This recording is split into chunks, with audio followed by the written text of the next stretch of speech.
v. Virginia, 1967, the controversial case that rocked the century. In 1958, Richard and Mildred Loving were arrested at night in their bedroom by the sheriff of Caroline County, Virginia. Their crime was being married to each other. The Lovings, Mildred, who was of African American and Native American descent, and Richard, a white bricklayer, were ordered by a judge to either serve a year in jail or leave Virginia for 25 years. Arrested at home in the middle of the night. They asked Richard who was that woman he was sleeping with. And I said, I'm his wife, and the sheriff said, not here, you're not. Richard and Mildred Loving were an interracial couple who lived in Virginia. They met when Richard was 17 and Mildred was a young, skinny 11-year-old with the nickname String Bean. Their parents lived in the country near Central Point, and their families knew each other. When they were both old enough, they started to spend time together at drag races because Richard and Mildred's brother were friends and they enjoyed fixing and racing cars together. When Mildred became pregnant at 18, they decided to do what they thought was the right thing and get married. They both said their initial move was not to challenge the Virginia law. Richard took Mildred to Washington, D.C. to get married and came back to live in Virginia as a married couple. The state of Virginia, along with many other states in the country at that time, did not allow people of different race to get married. In 1958, 24 states had laws banning interracial marriage, also known as anti-miscegenation laws, including Texas, Virginia, and most of the South.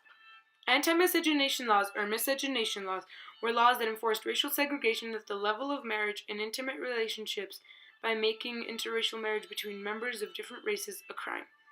The term miscegenation, the mixing of two or more races, was first introduced in 1864 during President Lincoln's re-election.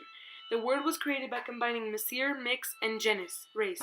Although interracial relationships have been common in American society and culture since the colonial days of Jamestown, anti-miscegenation legislation prohibited mixed-race marriage for most of American history. Following the war, anti-miscegenation legislation remained from the days of slavery and white supremacy. In June of 1958, Richard Loving applied for a marriage license and took Mildred to Washington, D.C., where it was legal to get married. Mildred didn't know that interracial marriage was illegal in Virginia. On a quiet July night, a month later, in the middle of the night, Richard and Mildred were abruptly awoken when the county sheriff and two deputies burst into the room and shone flashlights in their eyes. Police came after us the 14th of July. We were married a month and a few days. Mrs. Loving, what has been the worst part about all this for you? Well, I guess the worst thing that was spending a little time in jail. The Lovings showed their marriage certificate, but the sheriff told them that it was no good in their state and arrested them. Richard spent one night in jail and was bailed out by his family. Richard tried to mail Mildred out of jail, but was told that if he continued, he would go back. Mildred spent 5 days in jail before being bailed out by her father. Soon after, the trial took place. Both were charged with violating Virginia's Racial Integrity Act of 1924. The Lovings were sentenced to 1 year in jail, but the sentence was suspended if the couple left the state and didn't return together for the next 25 years. The racism and anger of the judge, Leon Basile, was clear when sentencing.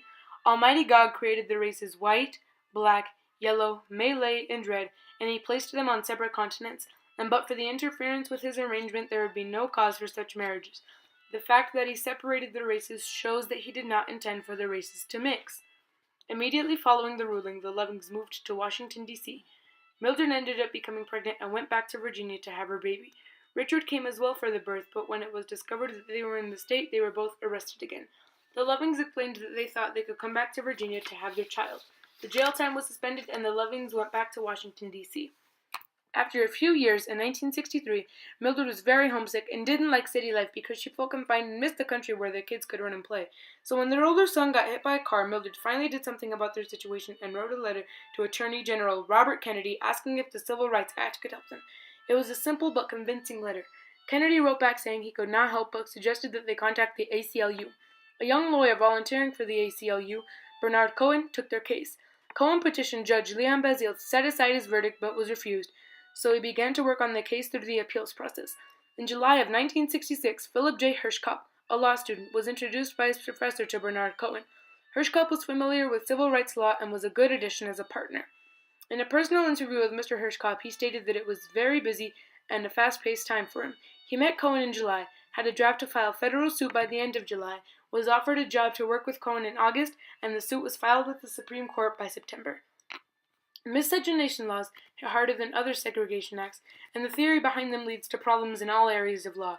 This is because they make interracial marriage void from the start, so all children are illegitimate, spouses have no inheriting rights, and heirs cannot receive death benefits.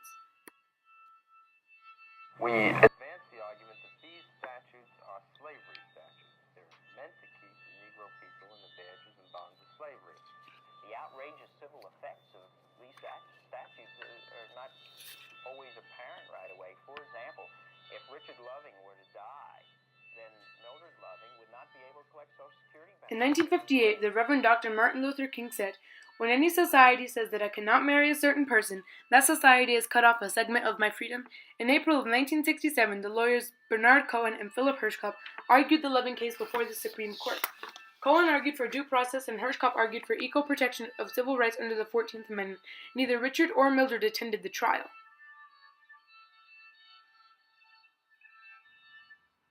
No one can articulate it better than Richard Loving when he said to me, "Mr. Cohen, tell the court I love my wife, and it is just unfair that I can't live with her in Virginia." While waiting for the decision, Richard and Mildred quietly moved back to Virginia, but not to Caroline County. The couple did not like publicity and were very private during all of this time.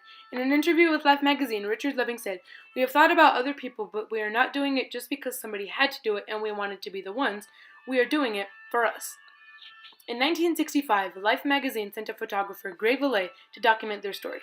Richard and Mildred refrained as much as possible from being in the press, but Valet was good at gaining their confidence. The Lovings trusted him and felt like he was a safe friend. Gray chose to concentrate on them as he did in other essays he worked on and focused on their relationship and their love story. Gray took many photos of the Lovings between spring of 1965 and the court ruling in 1967, but they were not publicly displayed until after the trial. On June 17, 1967, the Supreme Court finally reached a unanimous decision and ruled that it was unconstitutional to keep two individuals who loved each other from marrying no matter what the race. Anti-miscegenation laws are in violation of the 14th Amendment, which protects civil rights from being denied to any American citizen. The decision on behalf of the Lovings was unanimous. Chief Justice Earl Warren justified their marriage, saying that marriage was one of the basic civil rights of man. Chief Justice Warren wrote, "Under our Constitution, the freedom to marry or not to marry a person of another race resides with the individual and cannot be infringed by the state. These convictions must be reversed." The Lovings were now allowed to live in Virginia legally after 9 years of fighting and waiting. After moving back to Virginia, Richard built a house for his family and they lived together for 8 happy years. Tragically, Richard was killed and Mildred lost sight in one of her eyes when a drunk driver hit their car. She was 35 years old and never remarried. Mildred Loving died in 2008 after being sick for 3 years.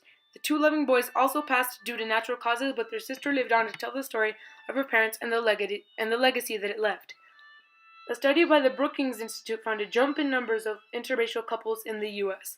According to this study, up to 8.4% of new marriages were interracial, compared to 0.4% in 1960. Virginia's multiracial population increased by 63.1% from 2000 to 2010. My parents are a part of the growing percentage of interracial marriages.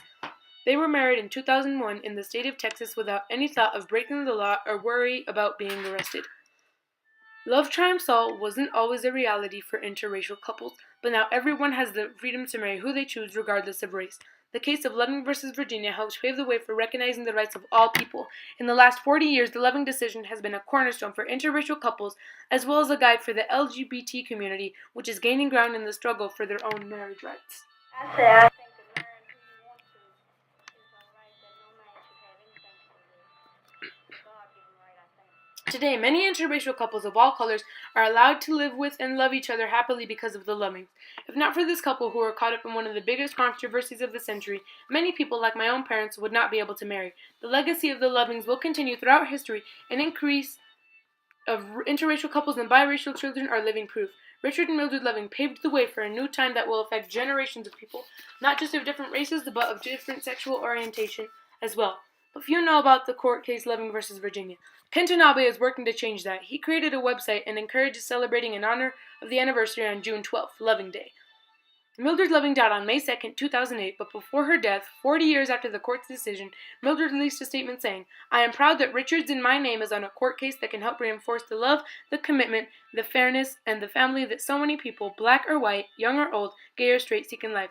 I support the freedom to marry for all, as that is why loving and loving are all about."